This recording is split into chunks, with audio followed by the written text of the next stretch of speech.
Ever feel like you're paying for premium VIP healthcare, but getting the budget airline experience? Like you're shelling out for a 5-star hotel but sleeping on a cot in the bathroom?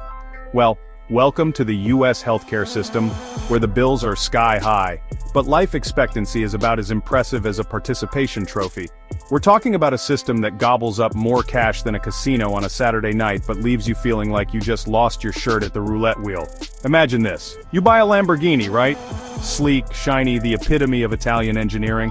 But then you turn the key, and it sounds like an asthmatic lawnmower. That's the US healthcare system, spending 4 times more than other rich countries yet living shorter lives. We're talking about a country that spends more on healthcare than any other developed nation but can't seem to crack the code on, not dying prematurely. So how is this possible? How can a country with so much wealth and medical innovation have such dismal health outcomes? Well, strap yourselves in, folks, because we're diving headfirst into the belly of the beast. Our first stop on this morbid tour takes us straight to the pack of cigarettes you swore you'd quit years ago.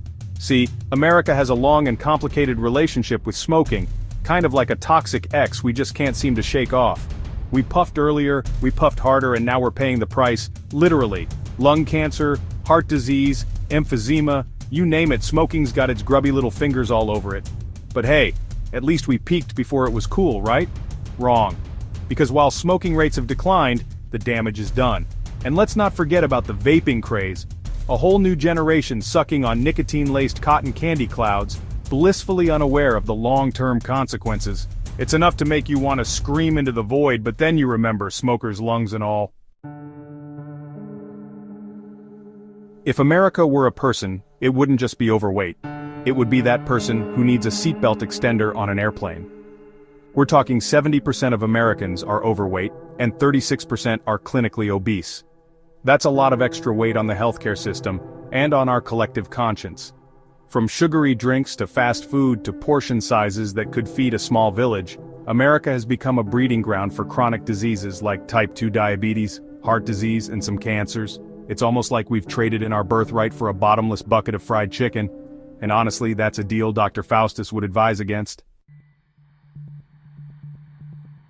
You know you've got a problem when your country is basically a live-action crime drama, but with less witty banter and more, actual death. The US homicide rate is higher than any other developed country.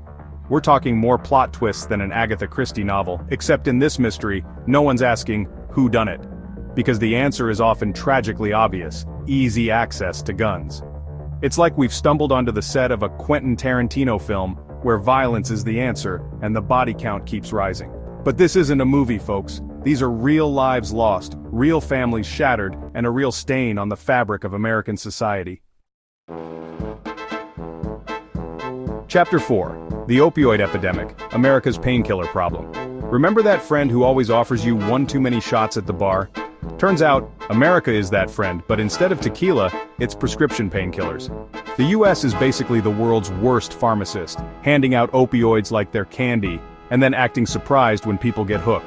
We're now grappling with an opioid epidemic that's tearing families apart and claiming lives at an alarming rate. It's a crisis fueled by corporate greed, a broken healthcare system, and a culture that often prioritizes a quick fix over long-term solutions. The open road, wind in your hair, the sweet smell of freedom, and a terrifying number of car accidents.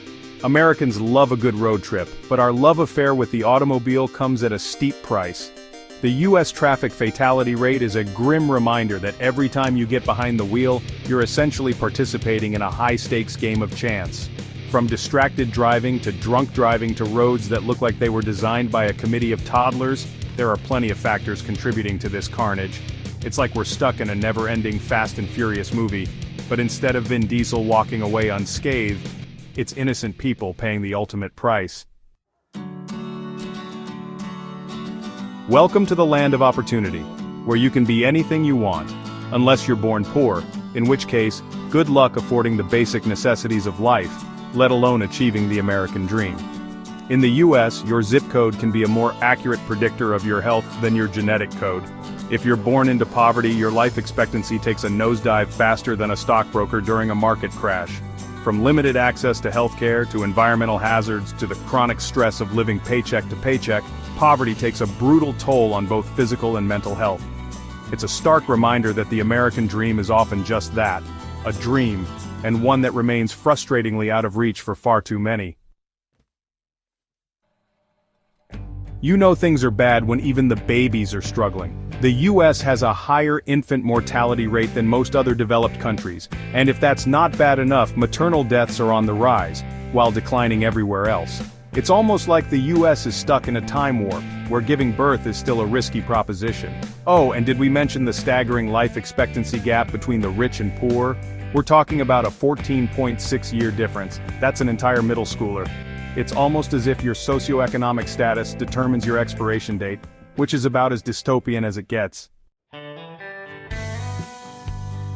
So there you have it, folks. The not-so-pretty underbelly of the US healthcare system. We spend more, die younger, and seem to be perpetually stuck in a cycle of treating the symptoms rather than addressing the root causes. But it doesn't have to be this way. If the US wants to catch up to the rest of the developed world, it needs to stop treating healthcare like a luxury good and start investing in the things that actually make people healthy. We're talking less sugar, fewer bullets, safer roads, and maybe, just maybe, a healthcare system that doesn't feel like a rigged carnival game. Because here's the thing, a longer, healthier life shouldn't be a privilege reserved for the wealthy and fortunate. It should be a right afforded to all Americans. Hit like if you think paying less for more life sounds like a good deal.